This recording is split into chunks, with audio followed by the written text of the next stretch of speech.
This story starts in a shady operating theater where two shady surgeons are running experiments on two living people who seem utterly injured. The surgeons inject both test subjects with a strange green liquid. Soon enough, the male test subject begins to suffer with blood pouring out from every orifice. Eventually, whatever the surgeons injected into the poor guy proves too much to handle and both test subjects supposedly die right there. One surgeon finally decides to give up on their research, realizing that after sacrificing so many people, all that awaited them was one failure after another. He knows from the start that this research had no real future. Before leaving, he makes it abundantly clear that he won't be part of it anymore. Dushin seems to be the only person who doesn't believe their efforts have been futile. As far as he's concerned, the people they used for the tests were always supposed to die in a day or two, so it doesn't matter if they ended up dying a day early, as they contributed to the greater good of humanity. Shin then instructs his junior to leave the operating theater as he plans to take care of the bodies himself. The junior doesn't say another word and leaves quietly. Shin, meanwhile, is still fixated on the belief that this research will eventually succeed. He's certain the only thing holding it back is the lack of proper test subjects. He knows without a doubt that the right subject for this experiment is still out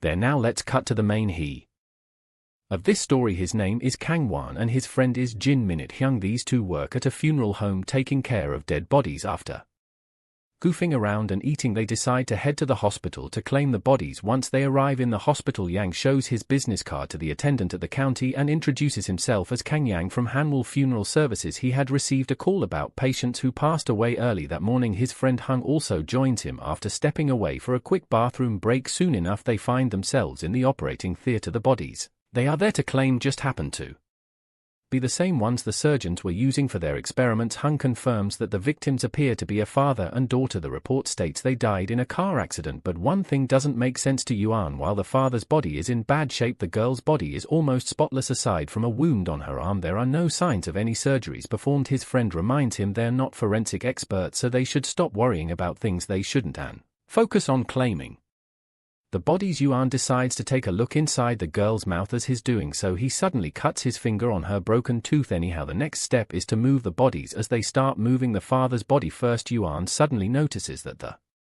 wound on the girl's hand has disappeared. Of course, this shocks him like nothing else. He points out the heel wound to his friend, but before they can discuss it further, Yuan is struck by a sharp stinging pain that causes him to collapse. His friend grows worried and rushes over to support him. Meanwhile, Yang's condition only worsens. He's suddenly hit with immense and unbearable pain that makes him scream at the top of his lungs. It seems some infection has entered his bloodstream through the cut from the girl's broken tooth. His heart feels like it's going to explode and his entire body is so hot that it feels like he's being burned alive. He can sense his dying if this pain keeps up. Eventually he loses consciousness, leaving his worried friend crying like a child. Meanwhile, the girl begins to twitch and move. A while later, Yang opens his eyes. He has no idea what's going on. He notices the so-called dead girl banging her head against the door. Naturally, Yuan is terrified to see the dead girl on her feet. As if that's not horrifying enough, he notices his friend's mangled bloody body on the ground. Yuan recoils in fear, panic seizing his heart in mind. For some reason his hands are covered in blood as well. He then notices the girl looking at him and they lock eyes for a moment, but she just twirls around and continues her creepy headbanging. After staring at his friend's dead body, Yuan looks back at his blood-stained hands. The sweet aroma of the blood filling the room is oddly enticing. The overwhelming stench of blood fills his nostrils, spreading across his tongue. The scene before him feels twisted and surreal. Suddenly Yuan notices his supposed dead friend groaning. Seeing this, he makes a desperate effort to wake him up, but there's no response. His friend seems to be deep in unconsciousness. Yuan decides to take him with him, believing he might survive if he gets him the treatment he needs. It looks like the entire hospital is in shambles. Everywhere is stained with blood and there's no one in sight. We then see only an old man crying in the corner while a girl lies dead nearby. The old man's face is glistening with sweat from the tension consuming his mind. He's sure that no one is coming to save them, which means the world outside this hospital is beyond saving. Now he curses whoever might have caused this madness. Suddenly he notices the secretary flinching, so he starts running out of the room, certain that if he stays he'll die an unwanted death. Grabbing a golf club, he steels himself and ventures out of the room to leave the hospital for good. We cut back to the operating room. Yuan has finished putting his friend on a stretcher and is ready to take him to get treated, but Yuan feels weak and sluggish. His stomach hurts as if his insides are twisting. The pain feels similar to the sensation of starvation, but this doesn't make sense. He had literally eaten lunch before coming to the hospital, so it hasn't been that long since he had his last meal. However, we all know that the starvation he's feeling isn't for food, it's probably for blood. Regardless, he steels himself and starts pushing his friend's stretcher. As he opens the door and steps outside, he comes across the scared old man holding a golf club. The old man is a blessing for Yahan. He quickly shouts for help, asking the doctor to treat his injured friend. Just then that headbanging zombie girl zips past Juan and runs straight toward the old man like a hungry and bloodthirsty monster. As the old man recoils in fear, more zombies emerge from another room and begin feasting on him. Yang do nothing but tremble as he stands there witnessing this horrific scene. His friend, whom he was trying to rescue, stands up on his own feet. He walks toward the other zombies who are happily devouring the old man. When he reaches them, he sits down and sinks his teeth into the old man's head, joining the gruesome mab feast. Yang doesn't waste a second and hides behind the wall. He reflects on how his once goofy friend has now become this brainless zombie. For a moment, Juan thinks he must be dreaming because whatever is happening could not be real. He closes his eyes and concentrates, trying to wake up from this nightmare, but no luck because it's certainly not a dream. He then notices that it's the 29th of April, even though it's supposed to be the 24th. If he's understanding this correctly, he lost consciousness for 5 whole days. He quickly reaches for his phone and confirms that it's indeed the 29th of April. His phone is filled with missed calls and unread text messages from his sister Nuna. In the messages, she expresses concern about his well-being and pleads with him not to go outside, begging him to stay alive. Soon enough, his phone dies. While Yuan has no idea what's going on, that's not an excuse for him to sit there and do nothing. If he wants to save Nuna and Minnie, he has to leave the hospital at all costs. In some random convenience store, we see a girl crying in a quiet corner of the store. The area outside is infested with mindless zombies hungry for blood, so all she can do is pray for a savior to come. We cut back to Yuan, who sprints down the hospital corridor and then the stairs. As he's descending, he locks eyes with that headbanging zombie girl, but eventually he descends down and gets out of the hospital building. He's exhausted and the hunger is finally overwhelming him. While he doesn't have time to stop and eat, he can't help it because after being knocked out for several days, it's natural he's feeling hungry. He's so hungry that he might collapse, so he decides to find food first. As he scans the area, he spots a convenience store and without a second thought enters the abandoned store. He starts devouring burgers and soda like there's no tomorrow. After finishing his meal, he finally feels satisfied, but then he notices something strange about himself. It's odd that he didn't even stop to consider whether the food he was eating was spoiled. Furthermore, he usually hated convenience store food, so it's unusual for him to be eating it. His eyes suddenly fill with tears as he remembers his friend, who is now turned into a literal zombie. He recalls how his friend had always been curious about the existence of zombies, but now the poor guy has become one himself.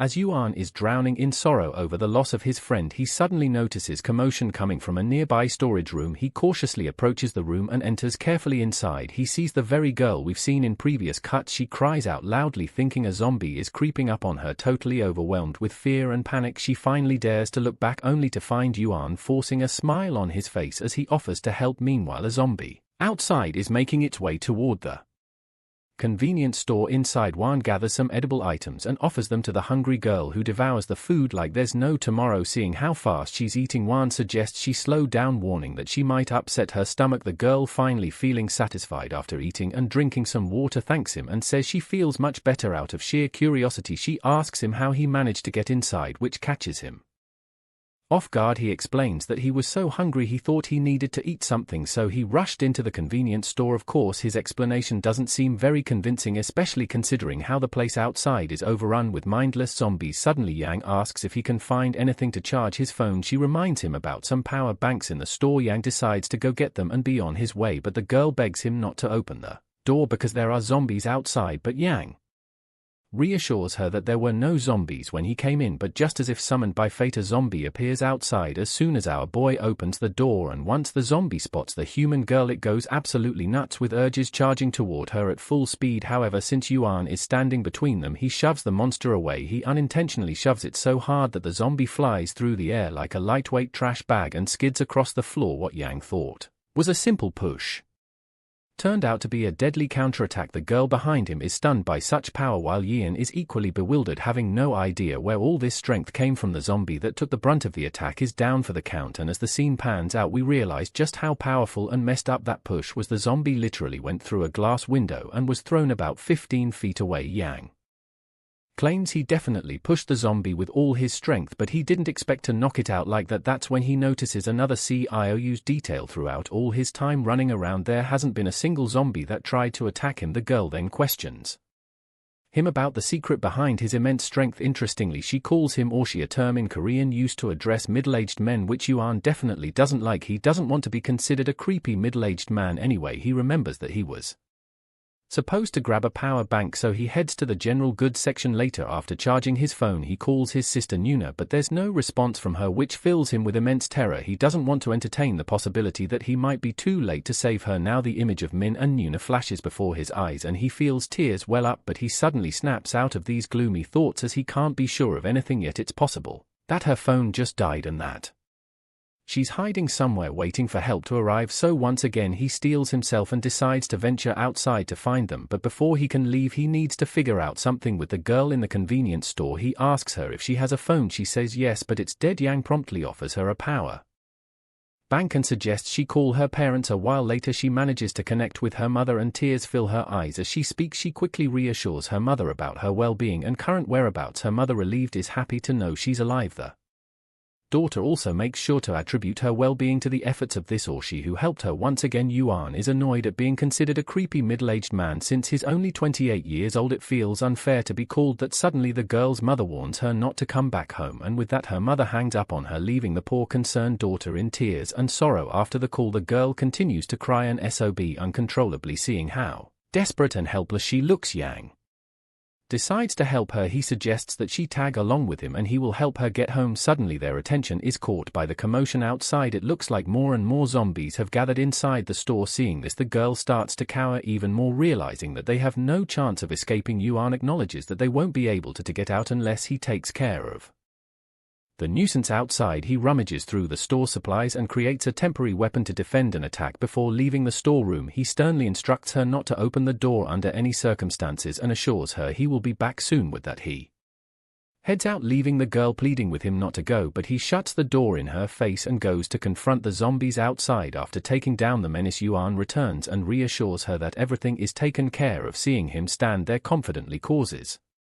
the girl's face to light up with immense astonishment. Just to be sure, she asks if he's okay. He affirms that he is. While he wasn't sure before, after fighting off those zombies he's pretty damn confident that he's in good shape. Most importantly, he points out that the zombies don't seem to attack him to devour him. Later Yuan goes into a garment shop and picks out some clothes for himself. After changing into fresh clothes he finally leaves the store. As if luck is on his side, he spots a heavy bike parked on the other side of the road. The beauty of the bike seems to be staring back at him, almost as if it's inviting Yang to ride. Later, when we return to the convenience store, we find the girl also changing into the clothes he brought her. Yuan apologizes to her, saying that he didn't know much about women's clothing, so he picked out whatever he thought might work. Since there aren't many zombies around, he decides to gather some food supplies before they leave. As they move through the shelves, Yang finds a baseball bat and takes it for himself. The girl expresses her concern over how he's putting his life at risk just to keep her safe. They are literal strangers and she doesn't understand why he's helping her. She also assumes that being an Orshi he must have a family he wants to protect. First of all, Wan can't help but make a creepy face when she calls him Orshi again. Second, he reassures her that she shouldn't feel guilty. It's natural for someone to be in desperate need of help, and he's sure that someday he might need help too. Above all, since the zombies don't bite him, there's no real threat to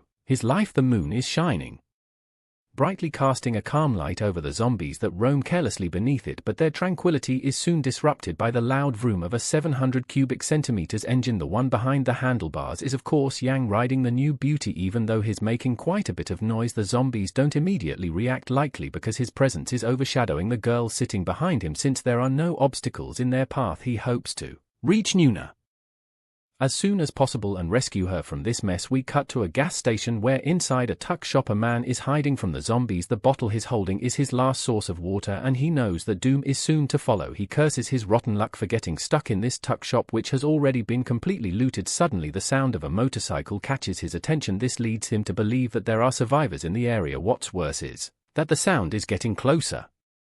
And closer eventually the sound halts right outside the tuck shop at the gas station. Seeing how the rider of the bike casually stops in the middle of the monster-infested area, the man inside the tuck shop starts to lose his mind. It may not be a great idea, but he decides to take a life-risking chance and call out to them, but his worries are unfounded because Yuan is already taking down the mindless zombies one by one with just a single hit. Each monster is down for the count as Yuan takes down the zombies. The man in the tuck shop can hardly believe his eyes. Suddenly a zombie sneaks up behind Yuan, so the tuck shop man shouts a warning to him. All Yang does is take 2 steps back and the zombie zips past him as if Yang isn't even there.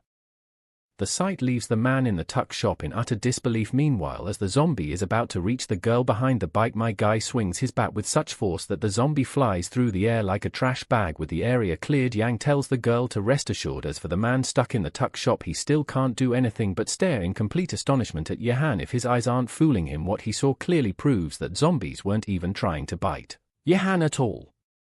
Yang proceeds to walk toward the fuel dispenser to fill up the motorcycle since the road ahead will be long, but the duo is startled when the middle-aged man finally emerges from the tuck shop. Excitement bubbling inside him, he's absolutely certain that the person in front of him is the exclusive scoop, a term that goes completely over Yang's head. Drinking water as if he's never had something better in his life, the man remarks that he's glad he was able to quench his thirst. Curious, Yuan asks him how long he's been hiding for. Turns out it's only been 3 days, though the guy wasn't expecting the convenience store to be completely run down and empty without having any resources. He's a little hopeful though now that he's met his saviors in the apocalypse. In an effort to help better their relationship, he introduces himself as Kim Gu, a 32-year-old journalist who no longer cares about his job because their world has gone to the girl is Park Gina, a 20-year-old freshman at her university. Finally, there's our boy Yang, who appears to be 28. He's rather reluctant in explaining that he's a mortician, or well, used to be. Giddu remarks that he doesn't look like one at all, while for some reason Gina is staring at him, a detail he calls into question. It's actually because the chick is surprised this guy didn't turn out to be an old-ass boomer uncle. Giddu learns how the two of them got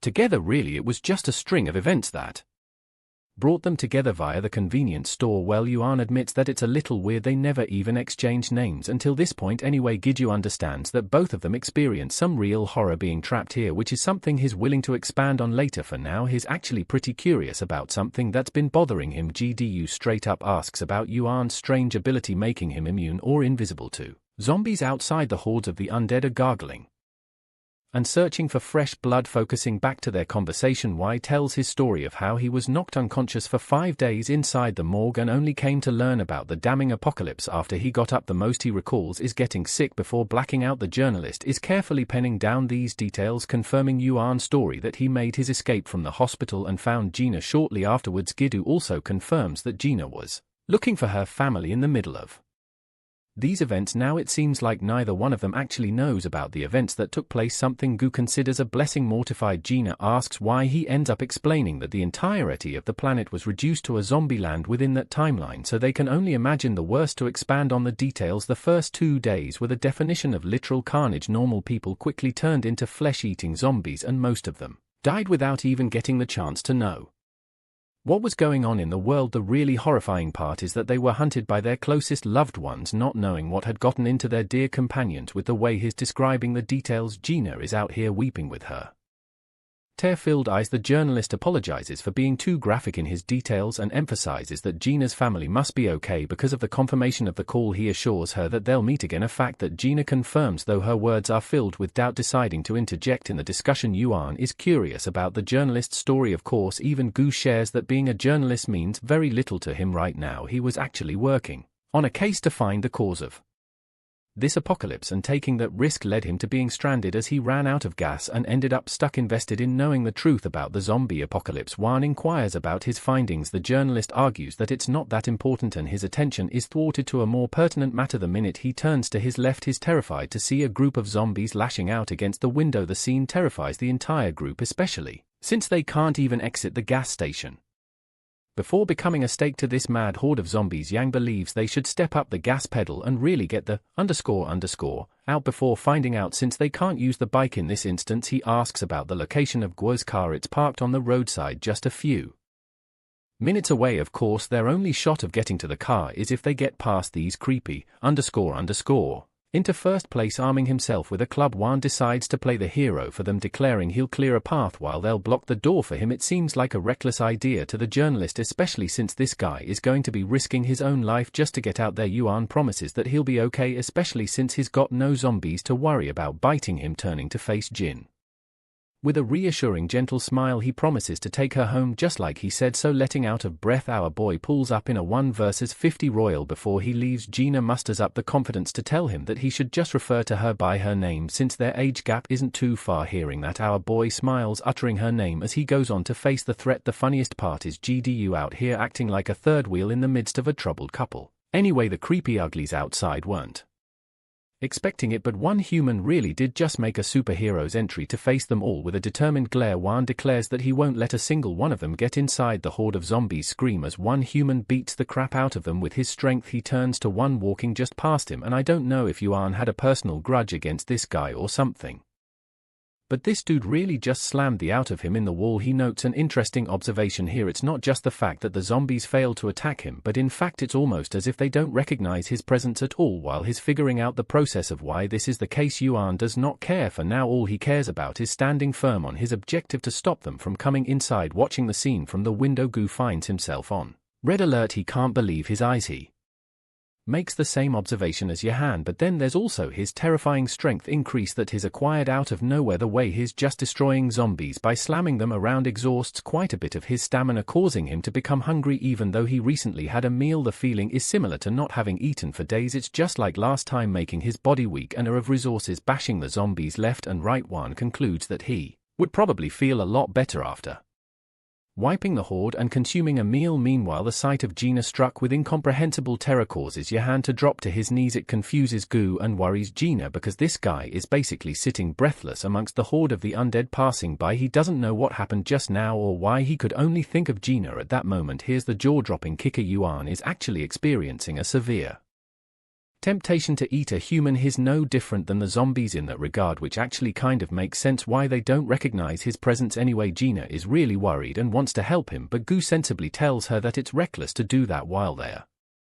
arguing, Yuan reclaims his stance and continues mowing down the horde of the undead, hitting as many of them as he possibly can. He finishes his outlash by crushing a zombie's face into the ground. Unfortunately, by the end of his fiery attacks, he's left with a panting and terrified state. This is bad and he knows it. Even Gu can sense it from afar. The puzzled, troubled and conflicted protagonist tries to assure himself in his sea of doubts, believing that he's different from the zombies. He's a human, isn't he? Or that's what he wants to believe. His eyes beaming with a red spirit, Yang declares that he will never stoop so low as to become a monster like them. Well, it's a good thing that his temptations went away after consuming some water. Yang drank a ton of it, but it's only logical for how many zombies he took down on his own. Gina is worried that he might be hurt, but really he didn't take any physical damage from the fight. Of course, the journalist believes that fighting so many of them and actually killing them isn't an easy thing. Still bothered by the extreme hunger he experienced, Yang's temptation is replaced by a gut-wrenching pain in his stomach. Deciding to focus on moving the needle forward, Yang recommends using Gua's car as their safest escape route. Of course, they can easily find a gas can around here somewhere and refuel the vehicle properly. Wan suggests moving together because going alone is dangerous, bombarding them with a new level of panic. This one dude out of nowhere comes screaming for help. He didn't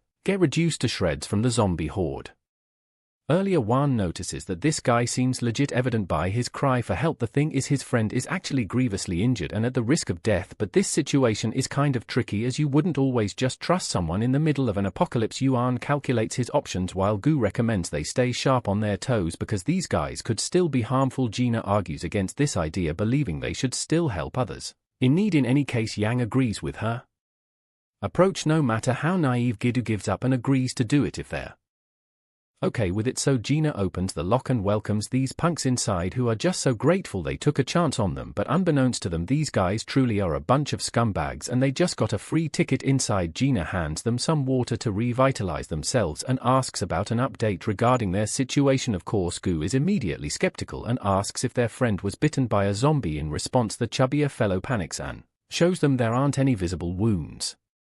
Another one of them believes that their friend should have turned into a zombie by now if that was the case anyway. The journalist is still doubtful and asks about their strategy to survive. Turns out these guys have nothing to go off of and were basically trying to find help for their friend. GDU is standoffish in his stance, but his attitude causes Gina to snap. She thinks he should focus on helping these guys while they're in danger, especially since it's only thanks to Yuan's consideration that they're alive. The guy who is sweating like bullets thanks them for their generosity. Gu admits that perhaps he was too harsh in his approach while Yuan turns to him and asks if the car is an SUV. This means that all 5 of them can travel without any trouble, but of course Yuan has different plans because he wants to look for a motorcycle on his own. This is because he wants to lead the group by scouting for safer locations ahead of time. It's a wise strategy since they can't stay in one place forever. The journalist agrees with the idea and they decide to get the car as soon as possible. Gina promises to handle the injured fellow while they're busy retrieving the car. Giddy tells her that they'll be back soon, so she's got nothing to worry about. Of course, that's how they both leave, but unbeknownst to them, these bastards were plotting a scheme all along. The scene cuts to Yahan and Gu arriving at the location of the car. They refuel the vehicle, but he's curious why the journalist is extremely opposed when it comes to the 3 new guys. Well, he explains that his gut is telling them not to trust these strangers, and it's only because of the sheer horror he experienced in the past few days that has made him cautious of others since he has such a cynical view of people. Yuan is intrigued and asks why the journalist trusted them right off the bat. Well, it's because he was already going insane from the dehydration and had to find a way to survive. Yuan is also curious why he referred to him as a scoop when they met each other, which basically means the journalist got lucky in finding a dude who is literally immune to the zombie apocalypse. In response, our boy's stomach cracks open the skies with a loud grumble. This man is probably going to eat like Goku after this ends. He gets flustered, but it's only logical for him to get so exhausted after battling against zombies. Gidu believes they should aim for finding food after the car, but something happens. A strange feeling creeps up on our protagonist as he merely turns around, frozen in place. He has heard something and it's not zombies this time. Yuan is confident that he could hear Gina's voice. And now let's go back to the gas station where a girl is screaming to be let go of. Gina has been seized by these bastards who blackmail her by saying that she'll only attract the zombies with her whining. This causes her to freeze even more when the barrel of a gun is placed against her head. The scumbag who is pretending to be sick reveals his true nature. Overjoyed to have them right where he wanted, they fell for his shitty little gimmick and he doesn't want to keep up with any disguises anymore. He and his group are planning to shoot down Wan and Gu the moment they return. As for her, she will serve as their perfect hostage for the situation. Gina gets annoyed and bites his damn finger, making the clown squeal like a little. He smacks her face and continues to mercilessly beat her down with his gun. Though she's knocked unconscious, he's still seething from the stinging pain. Even his friend thinks it's funny that this dude ended up getting bitten by a human instead of the zombie. Anyway, he's done playing around and wants the chubbier friend to stay in guard outside. This perverted freak just wants to have his way with her while she's vulnerable to them. He plans on taking her with them after killing both her friends. This disgusting prick is unbuttoning her pants when Yuan comes around enraged as he bashes this dude's head and knocks him flying like a ghost. He appeared out of nowhere, and seeing Gina's pitiful condition, rage is the only thing he can think about. Gidu also arrives, worried sick for her condition, and tries to help her out. He was right not to trust these freaks from the beginning. Yuan requests the journalist to take her into the car. Meanwhile, this man is in the mood to leave a bunch of bodies behind, so he's going to be staying here for a bit. The journalist brings her to the car, glad that he wasn't attacked by zombies. In the process, he turns to her. Gina clearly looks hurt. It was no different from what he suspected the first time he saw those guys. GDU thinks it's a good way to teach a lesson to both Gina and Wan, warning them not to trust anyone right off the bat, but now she's safe because even Gu knows that they've got one hell of a protector. Speaking of our boy, let's zone in on the fight. This guy is passing these clowns a mean ass glare. They just hurt his girl, no way he's going to let this slide. In response, both dudes come out with weapons of their own, one holding a baton and the other a crowbar, talking to our boy for overestimating his capabilities. Yuan doesn't say a word and shockingly drops his metal bat, perplexing both of them. At first they think he chickened out from the fight, but the chubby fellow has caught on and tells Goon not to get ahead of himself because clearly something is wrong with this guy. Nerves pop out on his face, his expression of anger turning to sinister craziness. His thoughts are muddled, but the worst part, he's hungry to devour real human flesh, and his sanity as the cusp of destruction. Well, real goes down when he starts coming down on Gun's corpse after killing him, enjoying every bite as he munches on his flesh. Then he turns to the rest, walking right up to the bastard who hurt Gina and took advantage of their trust. The guy is out here terrified to see Wan the way his Acting right now, we get a seriously frightening shot of our boy just staring him down like he's about to have some KFC out here. The dude flails his little gun in response, but in the end Yuan destroys him and consumes his flesh. After that he quickly wiped off the blood.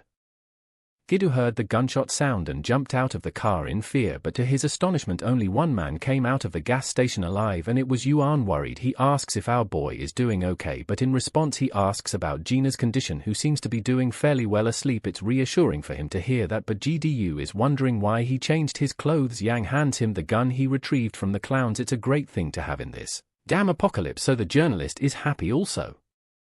He's more than willing to trust GS intuition from now on, showing that he's adapting to his mistakes unlike a fudge ton of protagonists and their naive optimism. Worried, the journalist asks if he's really okay or if something happened. Pretending to be normal, Yuan shoots him a smile, masking his feelings in pain as he checks on the bike. It's finally time for them to get the hell out of here. After all, GDU doesn't know what the hell happened inside, but he chooses not to think too hard. It's time for the group to leave, so they head off. During their ride, Gina reawakens only to find herself surprised that she's in a car with the journalist. She doesn't know what happened, but Gu promises that they dealt with the manipulative who tried to take advantage of them. Also, Wan is determined not to leave her side and plans to be extra protective of her.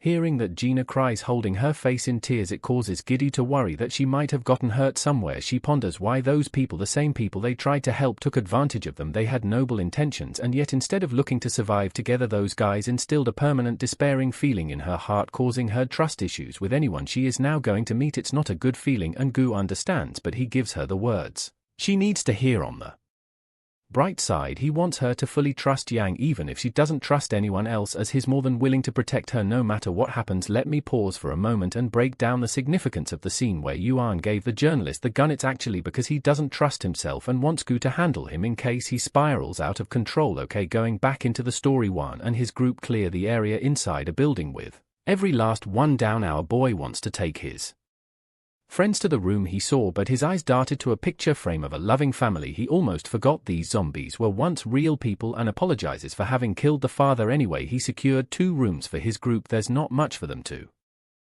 worry about anymore, but he's confused why the journalist wanted them to the night, especially since they've got a travel vehicle now, and all it's because GDU wanted them to rest from all the exhaustion, as traveling in the daytime would be safer. To top it off, it's imperative for Gina to get all the rest she needs. Worried, Ewan asks if she'll be all right. It's not looking bright because she's endured a severe mental scar from this experience, halting her ability to trust anyone anymore. It's a hopeless feeling, and it's really sad how some traumatic experiences can corrupt a person's view of the world for the rest of their lives. But the journalist argues that it's necessary for Y to play his role well here. Since she doesn't trust anyone anymore, she will only rely on someone like Yang, the man who saved her and protected her time and time again. Yang doesn't really want to step into those shoes and expresses that it's literally their first day together. But the journalist argues that they've been through a lot for one day, which is also true anyway. The second reason he wanted to locate a place to rest is because of Yuan himself, as he's a reporter. He's been meaning to ask him a bunch of things. The first question is why the zombies don't see his presence. Of course, our boy doesn't know the answer to that question, but he strongly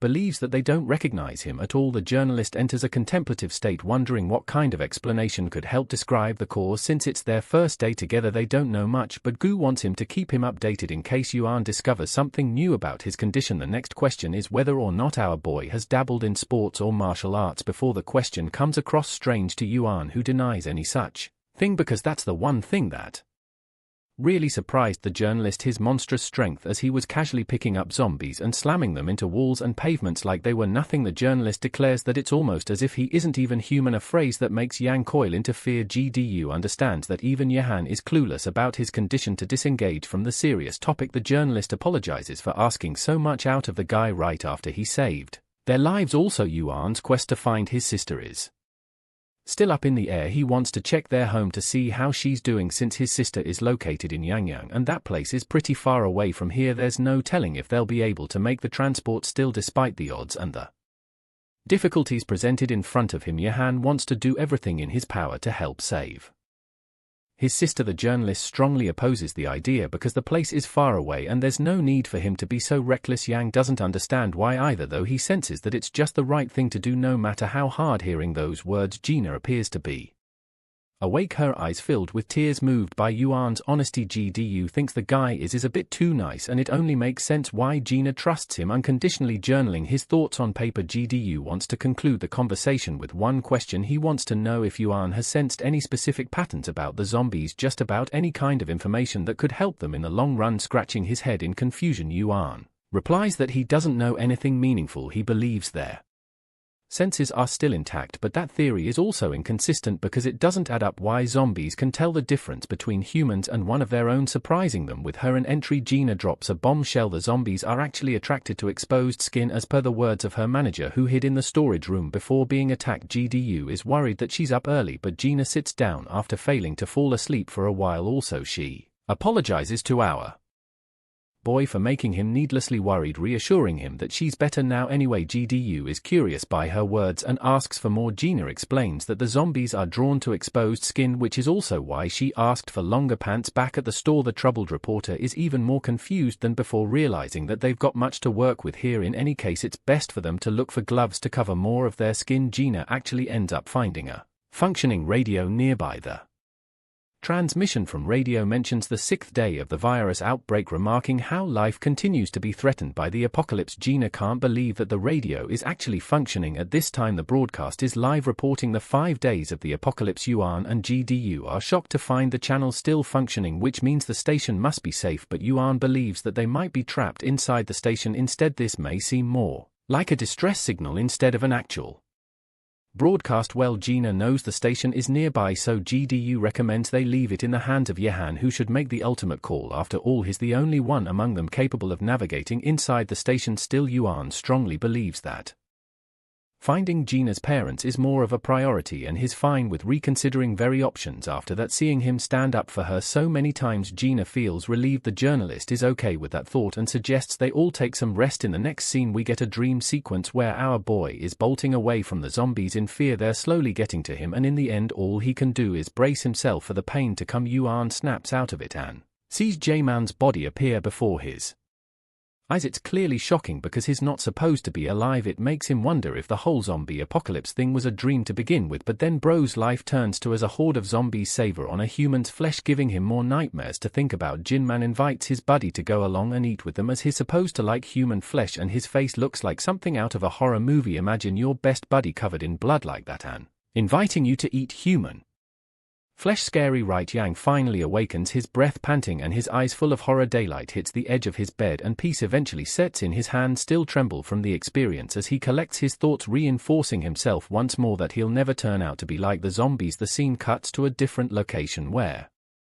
a couple is resting on their bed, having freshly run out of food to eat. Instead of worrying about their own health, they're even more worried about their daughter Gina. They're hoping she was rescued by a reliable person. The poor mother just wants to see her daughter a second time, and they embrace their demise as there's nothing they can do. Suddenly, Gina's father is drawn to a sound that wakes him up. He heard a motorcycle hinting at a survivor. To his surprise, the bike stopped. Around the zombies are mangling about, so this decision seems reckless to Gina's parents because they don't know about Yang's special powers. He safely come to the exact location Gina described, but there's no signs of human life so far. He entertains the idea of neutralizing the horde before expanding their search, so our boy uses his trusty metal bat to knock the ever-living crap out of one of them. The scene leaves Gina's parents at a loss for words. They are seeing one dude just destroy zombies without any trouble. It makes them wonder what kind of person he is. With the path cleared, Yuan looks around and realizes why Gu's car can't make it this deep into the city without clearing, so now he wants to scout his surroundings to investigate more. Yang ends up walking in the direction of their house, hopping over the wall. They're afraid of going out and trusting a complete stranger until suddenly Yuan addresses them and asks for confirmation of Gina's parents. Both of them come rushing to welcome him after hearing their daughter's name. They're so caught up that it startles even Yuan for a second. Fast forwarding to Gina finally getting a chance to embrace her parents. The family goes for a happy reunion. Seeing them get back together, Yuan's face lights up. Rel believe that he was able to fulfill his promise. Unfortunately, GDU has to remind them to do this inside as it's still unsafe out here. Gina's father grabs his hand, thanking them dearly for taking care of their daughter. Of course, the journalist doesn't want to take any credit and tells them it was all Yang's doing. They head inside at last, Gina's parents explaining how they were lucky and how they managed to create multiple blockades against the zombies to ensure their survival. Unfortunately, being trapped inside expired their resources and they did everything to search for their daughter. Luckily they have her back now, so they're extremely grateful to the two men that helped her, but Gidu explains that it's all thanks to Yuan, who has been taking care of things for them. Yuan learns that they didn't step foot outside for 6 days. The power went out, but thankfully water was working fine, and that's how they survived. Well, there wasn't any food left to eat, so they were practically starving to death. At this rate, Yang realizes he has to do something about their situation and remembers riding past a supermarket down the road. The shutters were down, which means the supermarket probably has a boatload of resources inside, making it a good way for them to stack up on resources. He has to ensure their survival, so he's going to go outside, but Gina's father is against the idea as he would be risking his life for them. Even then, Yang believes they can't survive without the basic human resource, plus they haven't eaten anything for 2 days and he can't just glance over them. Agreeing with the idea, Gidu pitches in, stating that they should prioritize survival as anything could happen with the way things are going. Gina's father musters up the resolve to help our boy, but of course Yuan wouldn't want to risk something like that, so he turns him down and tells him to focus on Gina's condition first. Hearing that Gina's father is reduced to a mess, there's nothing more endearing like a man worried for his family. Well, Yian takes off. Gdu intends to come along with him to manage the food. Following Gina's theory, he's got himself covered completely and wants to help Yuan by being useful instead of acting as a burden. That's a good thing for the protagonist, who's got a dependable ally to work with. They say their goodbyes to the family and ride away. Of course, Gina's family is worried, but she's hella confident in our boy survivability and believes Yuan will always return. At the supermarket, the two of them crack open the locks and lift the shutter, exposing an untouched stash of valuables for them to steal. It's a miracle to find a supermarket like this in such an apocalypse with so much to use. Yihuan and Gu are confident the family can easily survive for a few years with this much stuff. They get busy collecting what they need and the scene transitions to the NBS headquarters. Here a worried man talks to someone on the phone. Yuen fortunately is stuck handling the daily broadcast and has to follow strict instructions. Suddenly he hears a sudden message from the other side telling him about important information. When the call ends, the guy is left questioning the purpose behind the messages being broadcasted. Among his jotted thoughts, he has recently come to know of a bike rider whose identity is unknown to him. Yuan and GDU acquired what they needed the most. Also, they used this chance as an opportunity to grab a bunch of medicines from the pharmacy as well. All of a sudden, the journalist is feeling the crushing weight of stealing from stores. Still, it's too late for them to be worrying about meaningless things like that when the world is destroyed, since looting the store is going to take a bit. Yuan is on guard duty, especially since medicines need to be carefully checked before being taken. The MBS headquarters is just up ahead and Yuan is busy staring at it. He recalls the broadcast was from the same radio, which means Gina was correct about it being close by. Gu thinks it would be unwise to worry about the broadcast at this time, especially since they have to take care of Gina's family first and focus on finding his sister. GDU tells him to just give it up for now and focus on more pertinent matters, though reluctant. Yuan understands that he has to find his sister as soon as possible, especially since she stopped responding to his messages. Fast forwarding back to Gina's family, they share an excellent meal, revitalizing themselves after being completely drained for 2 days. The family is so grateful that he's done so much for them. All of this should last the four of them a minimum of 6 months. Unfortunately, he won't be staying since he has to go find his sister. Gina's family is worried and her mother asks about his sister's location. Whoa, did I just drop a 5 Nights at Freddy's reference? Anyway, bro's sister lives really far away, so it's not going to be easy. Juan understands that, but he has to save his one and only family he has left. Hearing that, Gina sits in silence, understanding his pain, though he has one more request. After saving his sister, our boy wants to bring her back to Gina's family, which makes her feel flustered. Yuan strongly believes that this is the safest place among all, and it's not like his sister has important connections of her own to worry about in these times. Since the zombies can't bite him, he'll be of great use to them anyway. He just wants to make sure Gina is safe and is willing to do anything for that. That's why he promises to return with his sister and help them out even more. Of course, Gina's family can't even decline a request like this, but they do have one strong objection. Gina's father is out here having a temper tantrum because bro thinks our boy wants to steal his daughter. Even the mom catches on, but she's more supportive than anything. Can't believe they're thinking about grandkids when they're in the middle of a damn apocalypse. At night they have to manage their way with candles. There's no power. After all, Yuan learns that Gina's parents are fast asleep. They continue on their nightly talks. Gu calculating his thoughts, he wonders how much food they'll have to take to get to Yangyang for 2 people. Hearing that, Juan remarks in confusion, especially when the journalist admits that he's coming along to help our boy. It seems like a ridiculous idea to abandon a safe location like this, but Gidu understands the risks. It's just that he's always been part of a risky job. He's just dying to know more about Yu Huan, and that's why he's sticking to him like a persistent bug. Bro is going to use him to make a name for himself, but it really makes me laugh because it's not like anyone's going to be caring about fame in a zombie apocalypse. Right? GDU reminds him of Yang's own words, who boldly said that he'd trust the journalist's words from now on, promising not to be a burden. The journalist assures him that they'll be fine. Also, since he's traveled a lot as a journalist, he knows all the ways to handle safe navigation. Yuan is okay with that, so Gina gives them one last thing to go along their journey. It's actually the radio that she picked up from the building. It's going to be useful in learning about new information around the area.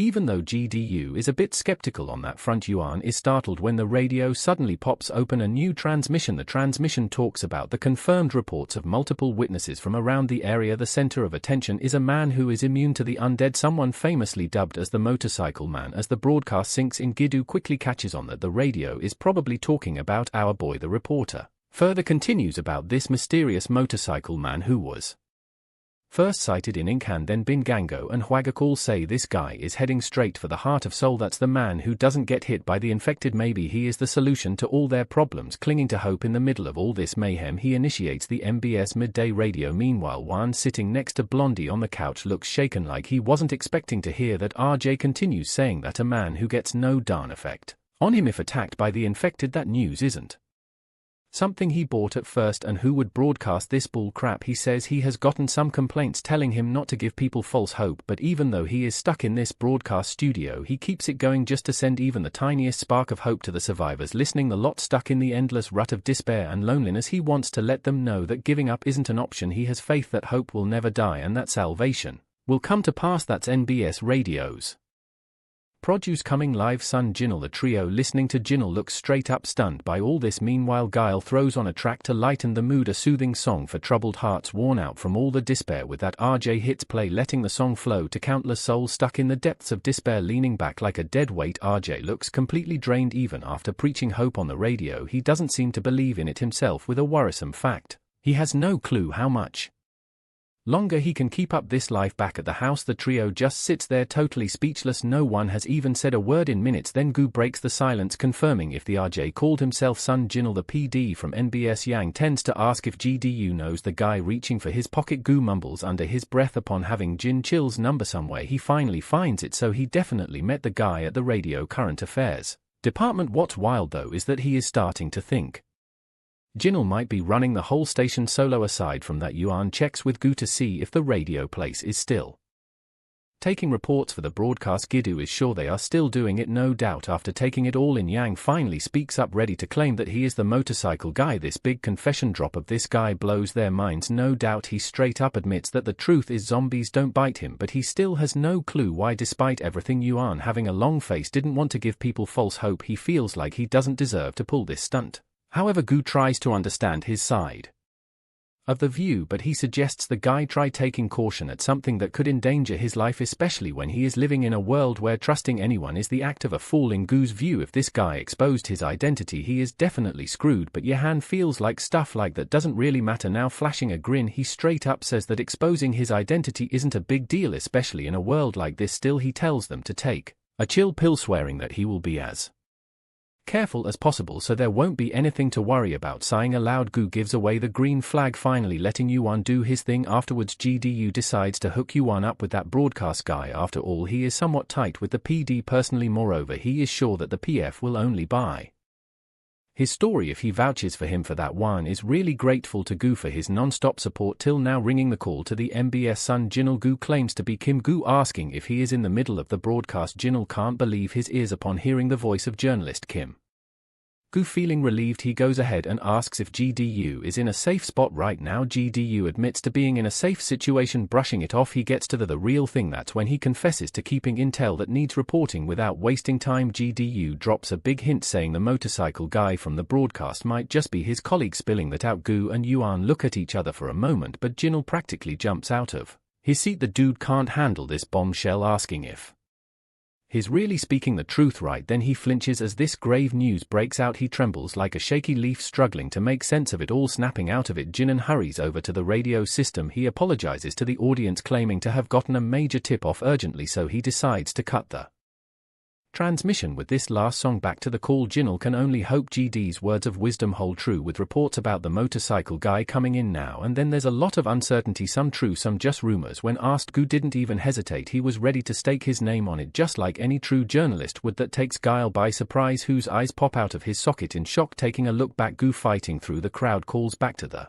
Humpty Dumpty looking chairman at the part of his unfair appointment. Gu demands an explanation from the chairman. In his journaling days, Gu, shivering in the cold, awaited the explanation, but he never got the chance. Now Jinal is ready to buy GS truth, confirming if his colleague is still with him. That said, Gu signals Yuan and he then joins the call, claiming to be the motorcycle guy. This mere voice stuns Jinal for a moment. Keeping it cool, he has got his list of questions ready, ones he needs answers to. Meanwhile, the lot from every corner of the world hears RJ Janelle stating that the motorcycle guy actually holds great importance for his listeners. He knows that everyone has fallen into the pit of despair, and for them, just knowing someone out there can't be bitten by the infected, that alone is their last shred of hope. Without further ado, Sun Jinal asks Yuan if it's all true, and that's when he verbally confesses to being immune to the infected. However, the reason is still unknown. Furthermore, he goes on to say that the infected don't seem to notice him at all. They don't get aggressive and barely react to his voice, like he is not even here. Jinal notes it all down after a sudden pause. Yang says he still isn't the kind of hope Janelle is looking for. Yeah, he's helped some people with this ability, but he's got his own limits too. That's that Jinal decides to pass only the verifying intel, even if Gu has vouched for him. Moreover, he demands to see any evidence proving his immunity to the infected. Yuan asks Jinal if the area around MBS is swarming with the infected. That sends chills down Gelk's spine. Yuan confirms that he's coming there himself the same night. Jinal is having a hard time buying Yuan guts. He claims Jinal demands to know if he will be daring to come solo for real. With eyes filled with determination, he declares that that's the only condition for making Jinal believe his story. Then he is down to taking the risk for it. That's enough to freak Jinal out, but his RJ protocol wouldn't let him bend the rules of passing the intel without verification. Thus he is expecting Yahan to come by MBS, as it wouldn't trouble him if the infected doesn't give a damn about him. Then he drops his current whereabouts, residing inside MBS broadcasting station on the 8th floor, second studio from the end of the right hallway. Jincha warns this hi-fi immunity claimer that his station is practically overrun by the infected mafia. However, Yuan, unfazed, still sets their meeting time for tomorrow, as this guy doesn't care whatsoever. After this, Guile redirects to journalist Gu, saying that he never imagined hearing his voice in times like these. Thus he wishes that Gu take good care of himself to ease the PD troubled mind. Gu assured him that they would find him soon, and just like that, the call ends. The infected radar doesn't sense Yuan at all, not to mention he is completely immune to their mess and they won't bite him no matter what. All this information is seemingly hard to process for this guy, but Gil's mind wanders, questioning what if it's all true. Letting it all sink in, Jinal realizes Yuan isn't just hope, but he might be salvation itself. The next day, Yang's prep is all set, telling Gu that outside is wide open, clear as day, and not a single zombie near his car. Gearing up, GDU is pretty much ready for this heist. Right then, Aina's mother comes down to hand over Yang some homemade rice balls. She believes that it's going to be a rough and tough ride, so it's good to have something. The dude practically jumps in excitement to notice a pile of rice balls packed in the box for him. After thanking her a big time, he promises to eat it all. Just like that, this woman warns Yuan to be extra careful and bring back his sister in one piece, because they will definitely be waiting for them. Just as Juan steps out, Gina rushes out to get his attention. At a loss for words, she couldn't meet his eyes. He assures Blondie that there's nothing to worry about, as zombies wouldn't dare mess with him. However, her emotions go wild, and before she knows it, she is wrapping Yuan in a tight hug that catches him off guard. But this cutie couldn't help but thank Yuan for everything, but she wants this guy to return at all costs. Turning as red as a tomato, Yuan tells her not to worry, as he fully intends to return safely. Out of nowhere, Gidu feels the ick dismissing this union. The dude rants that dating is all fine, but marriage can't be far too rushed. Feeling utterly disgusted at this old fool, they make horrible faces at him, showing their annoyance. Afterward, Yuan heads out while the people behind hope for their safe return. Hours later, Yuan and Gu get to the crazy zone infested with zombies. With Gu packed and secure in the car, the immunized Yang, bad in hand, scored good hits at those brainless dum-dums. One savage hit catches the attention of other zombies, who couldn't help turning to look. Having a close inspection, Yuan speculates that if they don't take down this swarm, this whole area will be a pain in the head. Not only that, he believes it will become much more dangerous to find shelter in this chaos. GDU understands where he is coming from and tends to let Yuan handle this one, although Yuan, taking a sigh, knows that it ain't an easy task, but he doesn't have any choice left gripping his. But this big shot warns the brainless army that he got to pass through by all means inside. San Jinil is close to passing out due to extreme weakness. Dumped in the corner, Guile feels like his body is giving out whatever strength is left of him. He thinks to have reached his limit. Any more of this and he is done with this life. Nothing to drink or to eat. His supplies have run out long ago, so he resorts to waiting for his death. By the looks of his health, today's broadcast doesn't seem like a possibility now. Still, he feels even worse for not leaving a farewell message in yesterday's broadcast. If only he knew things would sink this low even more so. Guile anticipated this much to happen like this, but he would have one lasting regret. He still desires to confirm the truth behind the motorcycle man. Feeling dizzy like his one step from the stairway to heaven, Jinil thinks it's a damn shame to go out without satisfying his curiosity. All of a sudden, Guile's phone flashes a ring that catches his attention. As it turns out, that's his fellow journalist Kim Gu. Without missing a beat, he grabs his phone to answer quickly. Thus the speaker blows a concerned voice and Gidu demands to know if Gil is still doing okay, and just like that, Gu finally gets an answer as Gil confirms to be doing fine for now. Sighing in relief, Gidu lets him know to hang in there as they are surely not so late. This hint spikes his curiosity and also passes a chill down his spine, seeding bullets like crazy. He straight up questions Gu, asking his current whereabouts. Without further ado, GDU calmly lets him know that they successfully arrived at the MBS building. Suddenly, Guile's soul probably jumps out of his skin, having a hard time buying the all. He can't believe those fools actually made it to the MBS building. Even then, he warns the idiots that the entrance is infested with zombies, making it impossible to let anyone pass through. To ease his mind, Gu initiates a video call routine with Jinch Hole. Just as Gu gets him on FaceTime, Jin's mind gets blown away to witness the atrocious acts of motorcycle guy. Yanking the zombies away, he takes notice of the infected getting slammed away, crushed by a bat, only to carve a path straight to the entrance. That man alone is being a total menace to wipe them out. Gu explains that if he stepped outside he would be 1 second from death, but in the case of Y1 the guy is built differently. Sun Janelle bears witness to seeing motorcycle man true to his words. He sees the first guy who isn't a zombie's preferred menu, no bite from the brainless rot, makes him the face of hope. After wiping them out, Yuan's head zones out with endless thoughts. This all occupies his head, haunted by the trauma of butchering countless people. After a momentary pause, he gives away the green flag for Gu, saying that it's safe to step out now, and then Gu comes out believing that it's all for real, so he stands by his wise words. To set the record straight, he states that the broadcasting station would remain a hellhole if someone like Yuan didn't take a step to disinfect it. Only he got the chance to enter the MBS building. Just then, Yuan spots a police shield lying around. Useless time to grab something useful. He hands the police shield over to Gidu, saying it will definitely come in handy. No doubt Gu feels the same way. Moving ahead, Yuan is sure of building into many more brainless duds inside. Thus he gives a piece of advice GDU way that his best chance of surviving this is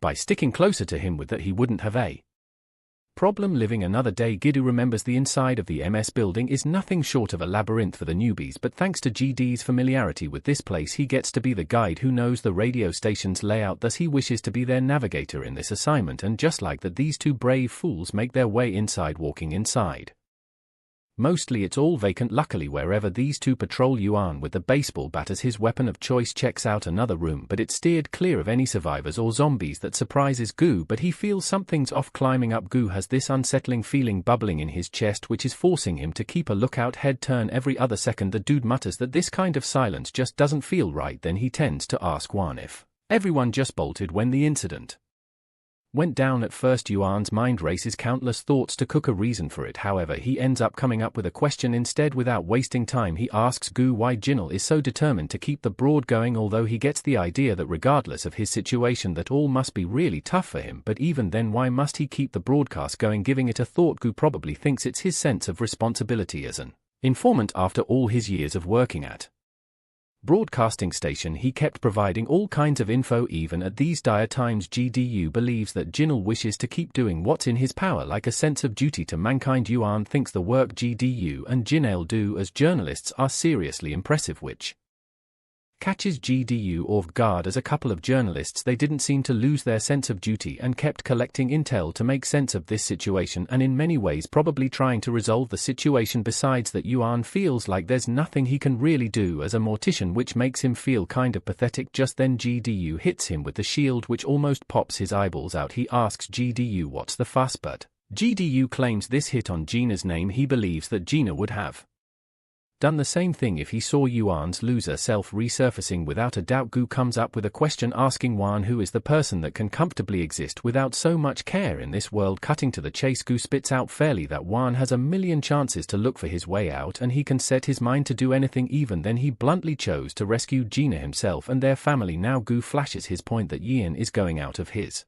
way to save Py Jinal too. That's something only Yin has the power to do, but the real reason behind it is something entirely else. That said, GDU insists it's a choice he made because it's the right thing to do. Furthermore, this world reeks of people with malice, not just survival, and the guys who messed with Gina at the gas station quite make an example. But even in this messed up world, Yuan steps in to help purely out of pure goodwill. What's so pathetic about that? And Gu guarantees that no one else in the world has stepped up to do what Yuan has done so far. That does the trick, and Yuan thanks GDU for this thumbs up. Reaching the th floor, these two goofballs are ready for the showdown. Carefully sneaking in, they enter the silenced corridor that luck runs vacant too at the left end of the hallway. The second door, they finally reach the entrance of Studio 6. GDU plans to call Guile, oblivious to what's about to hit them in mere seconds. A hungry freak infected leaps into action to get a good bite of Gu, turning his head. Gu freaks out as his soul jumps out of his skin in pure terror. Just in time, Wan yanks GDU out of the way and the lad gets sent flying like a missile, but to their darn luck that zombie bites the wrong guy. Panic sets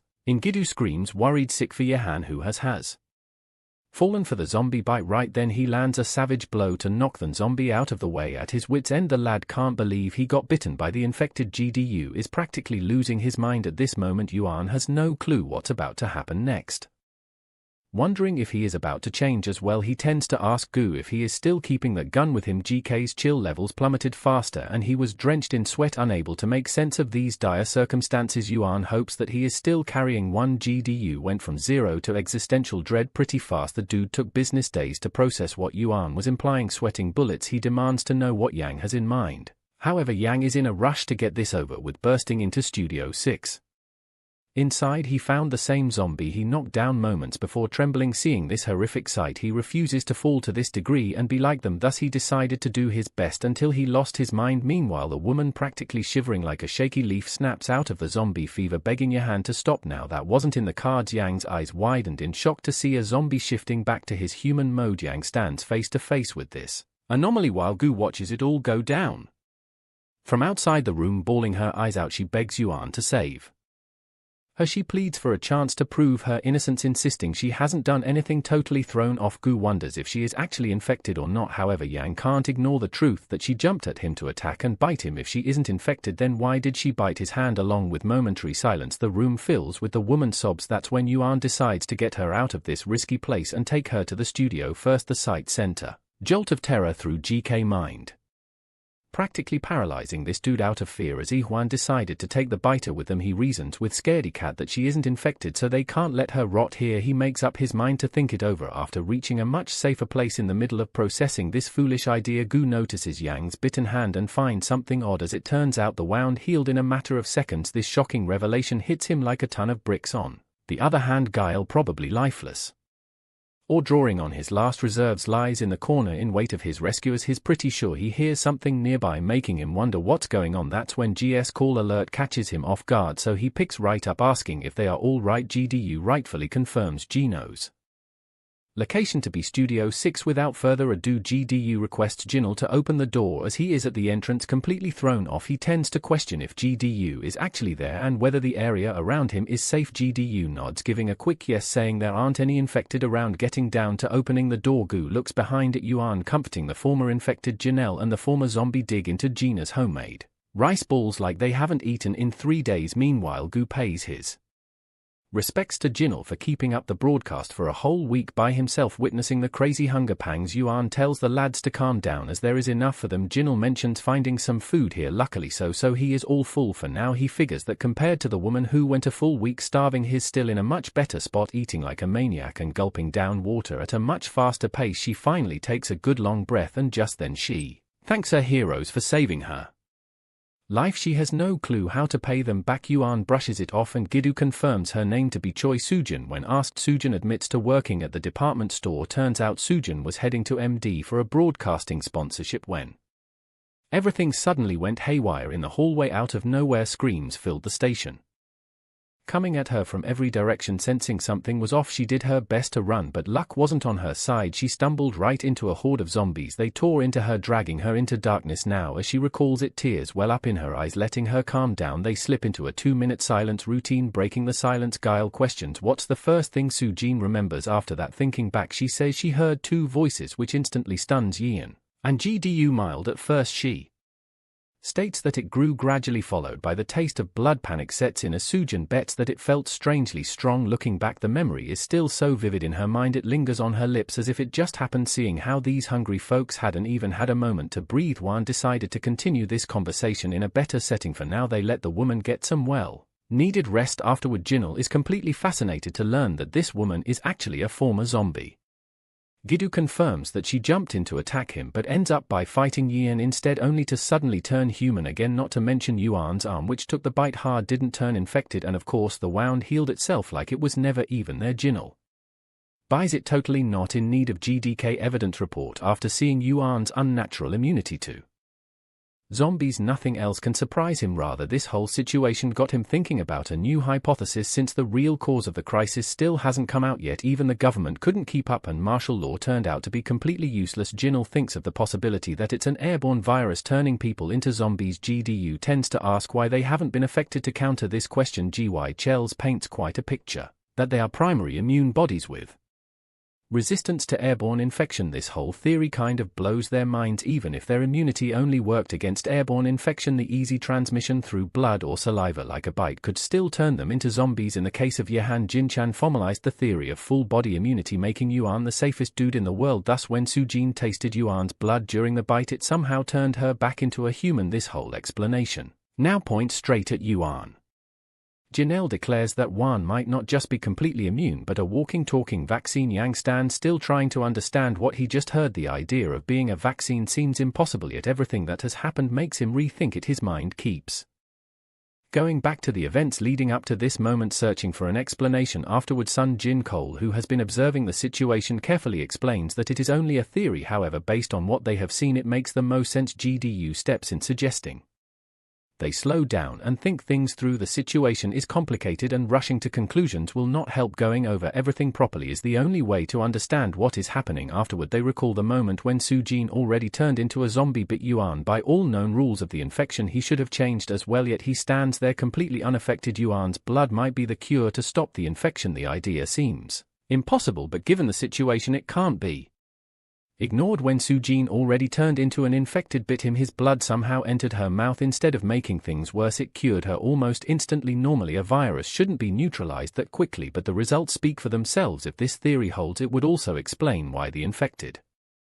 never attacked him. It's not just immunity, his blood itself acts as a vaccine. Even the smallest amount is enough to reverse the infection. This means Juan isn't just resistant to the virus, he might be the only person capable of stopping it. His blood could hold the cure the world desperately needs. If the infected can really be cured, then his parents weren't completely gone. That means they were still human and there was a chance to save them. This thought is shocking, and Juan starts to rethink everything he has done since waking up, and even while traveling here he has defeated so many infected without stopping to think. Moreover, the thought hits him that he wasn't just trying to survive, but he had been ending lives that might have been saved. GDU reminds him that he keeps many others safe and there is no other way. Surviving means making tough choices no matter how difficult they are. Since everything begins, they meet all kinds of people. Some are worse than the infected. Not every monster is a zombie. Some are humans who lose their kindness, proving that the real danger is not just the virus but people themselves. No one can judge Yahan for his actions because he never harms anyone. If anything, he protects them. Rather than just discussing, they decide to confirm the truth. A suggest question comes up to test what Yang has become, and the best way to do this is by making his presence known. They plan to feature him on the radio broadcast that night. This will reveal whether he truly holds the key to a cure or if something else lies beneath his existence. Yuan feels unsure about the idea of being on a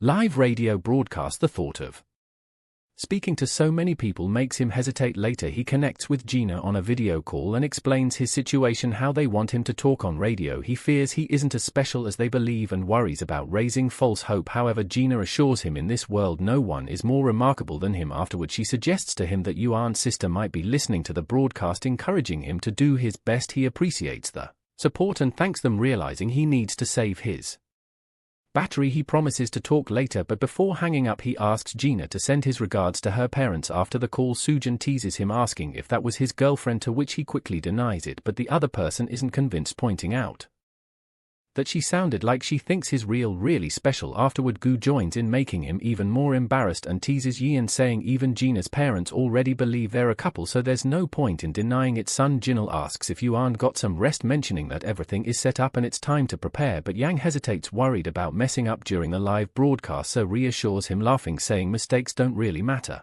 in times like these. Afterwards, the radio host Sun Jinil begins the broadcast, acknowledging the many messages of support and concern from listeners. Despite the scarcity of data and electricity, people still take the time to reach out, and he expresses gratitude for their kindness to give back. He announces a special guest, the first ever on the show. He introduces the person everyone has been most curious about, the one who has given people hope in these dark times. The mysterious figure known as the motorcycle man Kang Yuan is finally on air. Afterwards, the radio host asks Kong Yuan to introduce himself to the listeners. Yuan is nervous but determined. He hesitates before speaking. He states his name and age, revealing that he works as a funeral mortician. Moreover, the host then mentions that many reports about Yuan have been received, and while some details need verification, one question stands out as the most important. He asks if it is true that the infected do not attack him. After a brief pause, Yuan confirms that the reports are indeed true and explains that the infected neither bite nor attack him. They barely acknowledge his presence. Afterward, the host admits that it sounds unbelievable and that he struggled to accept it at first. However, after witnessing it himself multiple times, he can no longer deny the truth. The host then mentions reports suggesting Yiwen has been traveling east and asks if he has a specific destination. Yuan confirms that he does. He is heading to Yangyang in Gangan province, where his family is located, hoping to reunite with them despite the dangers along the way. Afterwards, the host acknowledges that Yangyang is quite far and wonders if any listeners are there. Suddenly, a report comes in from a listener in Seoul, a nearby area. The unexpected message catches everyone's attention. The host reveals that the listener also evacuated from Yangyang to Seoul. According to them, the military has already passed through Yangyang, leaving nothing behind. Wan processes the news, realizing that his journey might have been for nothing and that his family's fate remains uncertain. Yang is trying to process the possibility that Yangyang might be completely gone. GDU just as alarmed, questions whether the military actually destroyed the entire area. Afterwards, the host steps in to provide clarification, explaining that according to available reports, the military did take action in Yangyang. However, the phrase "nothing left" is unclear. It could mean there are no survivors, or it might only refer to the infected being eliminated. The uncertainty leaves Yang anxious, unsure if his family is still alive or if he has been chasing a lost cause. Afterwards, the host emphasizes the need to verify the claims before making any assumptions. Any additional details about the situation in Yangyang would help clarify what really happened. The producer confirms that the military acted when the crisis first broke out, immediately declaring martial law. However, after that initial response, their movements have been limited. In fact, reports suggest they are quickly withdrawing from metropolitan areas, leading to traffic restrictions and even more disorder. Yet Young's case might be different, suggesting something unusual happened there compared to the rest of the country. The host suggests that the military might have evacuated the survivors and Yang, placing them in a safer situation. Moreover, he encourages Yahan to hold on to hope. Afterwards, Yang reflects on his sister's love for the radio. Since childhood, they always listened together, finding comfort in its presence. She believed it made their quiet home feel more alive and less lonely. If she is safe, there's no doubt she is listening to this broadcast right now, just as she always did before everything changed. Yuan remains determined, stating that no matter what has happened to Yang, it doesn't change his goal and he is going there to find his sister. Moreover, if she is listening to the broadcast, he wants her to stay strong and hold on a little longer, and promises that will come for her no matter what. The host acknowledges Yuan's resolve and thanks him for his efforts. The host shares that many listeners have sent supportive messages thanking Wan for giving them courage. Afterwards, Gu teases him and says he was nervous at first but adjusted quickly, joking that he might have chosen the wrong career. Yuan quickly denies it, to which GDU advises him to get used to broadcasting, because once things settle, the media will want to interview him. He might even become a global star. Afterwards, the lady hesitates before asking a question, but the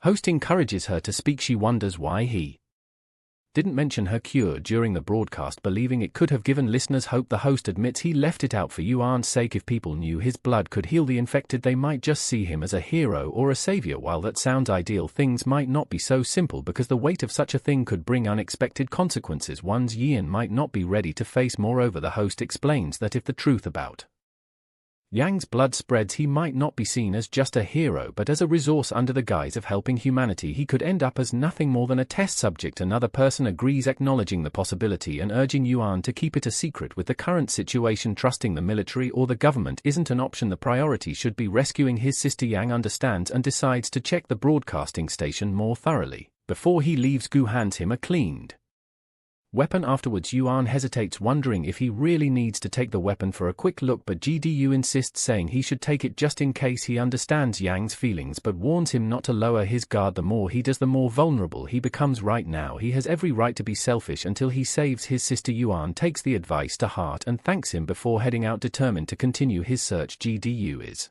surprised by the statement because he explains that Yuan is kind but lacks strong determination. At just 28, he still has many challenges ahead. While his kindness is a strength, it can also be a weakness in a world like this. Moreover, a gentle heart can break long before the body does. That's why GS presence is so important. Every time Yuan starts to lose hope, Gu is the one who helps him keep going. Afterwards, the host agrees that Yang only grows stronger because of the support around him. Without help, reaching Yang would be impossible, to which Gu doesn't hesitate to say that he will assist Yang, not just because he is an important story but also because he once helped him. Sujin nearby hesitates before speaking. GDU confirms that he is traveling with Wan, to which the lady expresses her interest in joining. GDU wasn't expecting this request and feels surprised by the sudden decision. Afterwards, Gu hesitates for a moment before addressing Sujin's request. Traveling together isn't a simple decision and he wonders if she has any personal connection to Yang, to which Sujin explains that she was shocked when she heard about Yang's situation on the radio. The military unit that moved through the area isn't just any group to her. Her father is the commander of the 4th Armored Brigade stationed there. Before proceeding further into the story, let's take a glimpse into our boy's past. There we see an elderly woman who goes by the name El. Right now she feels guilty about accepting help and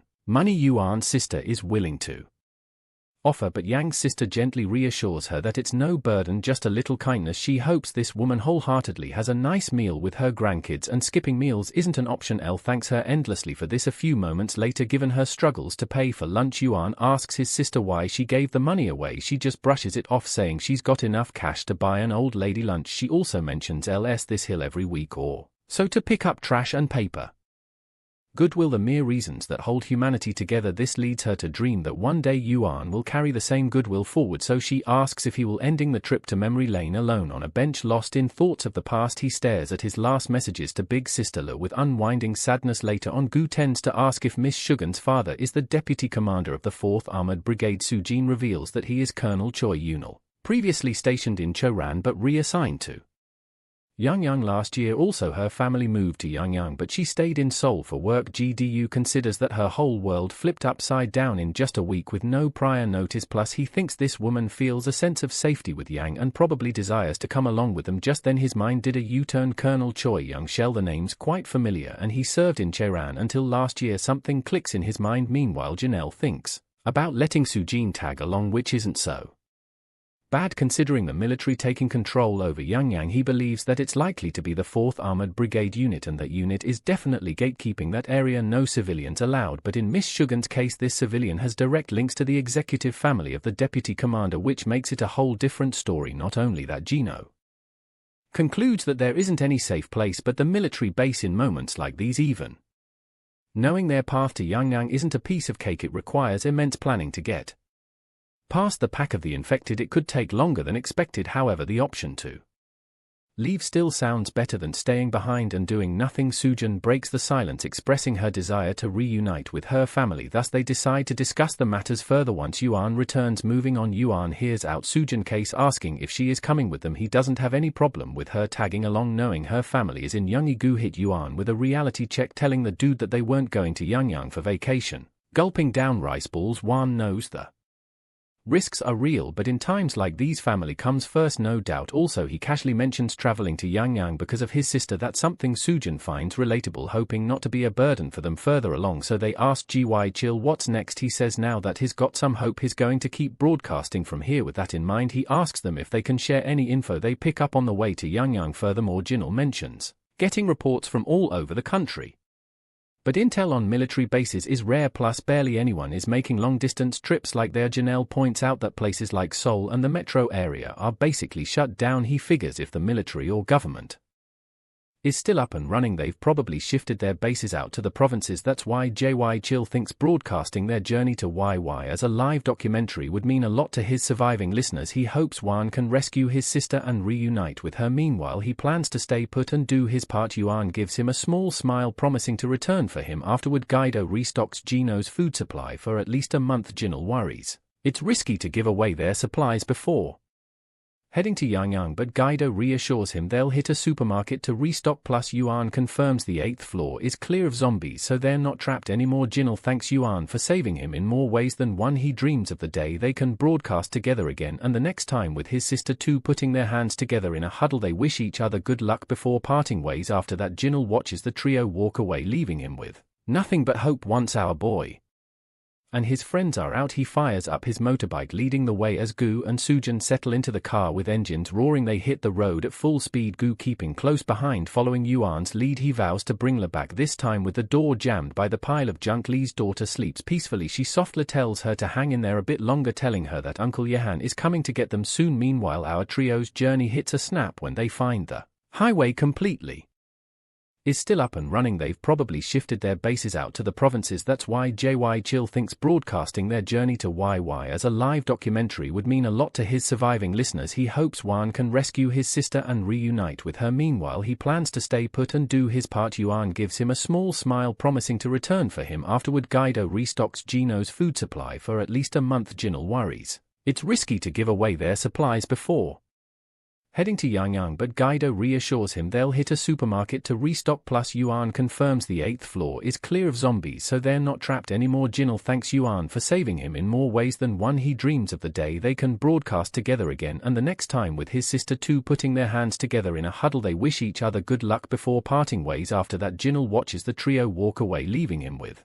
nothing but hope. Once our boy and his friends are out, he fires up his motorbike, leading the way as Gu and Sujin settle into the car with engines roaring. They hit the road at full speed, Gu keeping close behind. Following Yuan's lead, he vows to bring Li back, this time with the door jammed by the pile of junk. Li's daughter sleeps peacefully. She softly tells her to hang in there a bit longer, telling her that Uncle Yahan is coming to get them soon. Meanwhile, our trio's journey hits a snap when they find the highway completely jam-packed with the wreckage of abandoned cars. Even if they try, they can't even squeeze the bike through all the junk blocking their way. Guido had already expected that their journey to Yangyang wouldn't be a walk in the park, but he hadn't accounted for this much. As far as he's concerned, they might have to take a much longer detour than he initially thought. Sujin takes a look at the map in her hand and suggests taking Route 86. She's confident they won't encounter this level of wreckage there. GDU finds her idea doable, so he quickly updates Yuan about the national road they're about to take, but it seems like Yang's mind is already occupied with troubling thoughts. The sight of a family lying dead in front of him makes his heart sink, but he shakes off the feeling and responds to his friend a while later. They arrive at Namyangyu station. There they encounter a few zombies, which the trio easily takes down with their combined efforts. Afterward, they sit back to prepare some food. Just like that, night falls and they take shelter in their car. Yang stares at his phone. He's already sent countless texts to his sister, but there's still no response. Morning arrives and the path they were following leads to a dead end. There are plenty of roads they could take, but finding one that actually leads to Yang is a whole different problem. Filtering out a safer route is even trickier. Eventually they decide to take a short break here before moving on. The place is pretty secluded and peaceful, so it shouldn't be too risky. After all, they've been exhausting themselves trying to figure out the safest route. A little breather to recharge is well deserved. Sujin takes this opportunity to head into the thick woods to do her business. As she disappears into the greenery, Guido isn't sure if she should be roaming around like this. Then again, they can't exactly follow her either. All they can do is hope she stays safe, since the direction she took only leads to an abandoned mountain. Still, it can't be easy for a woman to keep up with them, especially since they've been rushing ahead without rest or time to regroup. She must be exhausted trying to make sure she's not slowing them down. It looks like she's indeed drained from being the only woman tagging along with the boys, but at the end of the day she can't complain, since she was the one who insisted on coming along. If only he could ask Iwan to stand guard while she does her thing, but that's not an option. Her worst fear comes true when a guy fully equipped from head to toe suddenly stands behind her, barrel pointed right at her. Her scream echoes through the forest so loud that Gu and Yahan immediately go on high alert. Wan doesn't hesitate for even a second and bolts like a flash toward the source of that distressing scream. As he shouts her name expecting her to respond, he stumbles upon the Who has Sujin terrified? The dude demands that Wan drop his weapon since there's no room for risks. Our boy drops his bat without a second thought. The soldier then questions Yuan about his identity and the reason for their presence here. Wan, on the other hand, is also trying to figure out who this guy is. It's obvious he's a survivor, but something feels off. Where did he even get that gun? He doesn't seem like a legit military guy. Not wanting to risk Shugen's life, Yuan simply raises his hands in the air and tells the guy that she's his partner. The only reason he's here is that he followed her scream. The fake soldier then demands to know why Yuan and his friend are in the mountain since there's absolutely nothing out here. Yang, deciding to be honest, explains their mission, which is to reach Yang and find his family, but he and his friends got lost unintentionally. They ended up wandering around all day and stopped here to take a breather, not to mention the place looked harmless, so they had no reason to move on without getting some proper rest. Finally, the fake soldier lowers his gun and apologizes for causing a panic. He acknowledges that it was rude of him to act that way. He had sensed movement in an empty mountain and mistook them for infected. He then helps the distressed Sujin get back on her feet. At last he pulls off his helmet and introduces himself Jang Tahun. As a gesture of goodwill, he apologizes. Onk. Who has Sujin terrified? The dude demands that Wan drop his weapon since there's no room for risks. Our boy drops his bat without a second thought. The soldier then questions Yuan about his identity and the reason for their presence here. Wan, on the other hand, is also trying to figure out who this guy is. It's obvious he's a survivor, but something feels off. Where did he even get that gun? He doesn't seem like a legit military guy. Not wanting to risk Shugen's life, Yuan simply raises his hands in the air and tells the guy that she's his partner. The only reason he's here is that he followed her scream. The fake soldier then demands to know why Yuan and his friend are in the mountain since there's absolutely nothing out here. Yang, deciding to be honest, explains their mission, which is to reach Yang and find his family, but he and his friends got lost unintentionally. They ended up wandering around all day and stopped here to take a breather, not to mention the place looked harmless, so they had no reason to move on without getting some proper rest. Finally, the fake soldier lowers his gun and apologizes for causing a panic. He acknowledges that it was rude of him to act that way. He had sensed movement in an empty mountain and mistook them for infected. He then helps the distressed Sujin get back on her feet. At last he pulls off his helmet and introduces himself Jang Tahun. As a gesture of goodwill, he apologizes once again for scaring them. Yang in turn returns the polite gesture by introducing himself. It looks like Gu has also arrived in the area, as they can clearly hear him calling Yuan out. Hearing another person approach, Jang Tahun immediately asks how many of them there are. Yang flashes 3 fingers in response. Jang Tahun then suddenly invites them to come with him. Seeing how exhausted they are, the place he's currently staying at isn't exactly comfortable, but it's still better than sleeping outside. If nothing else, there are plenty of extra rooms to accommodate everyone.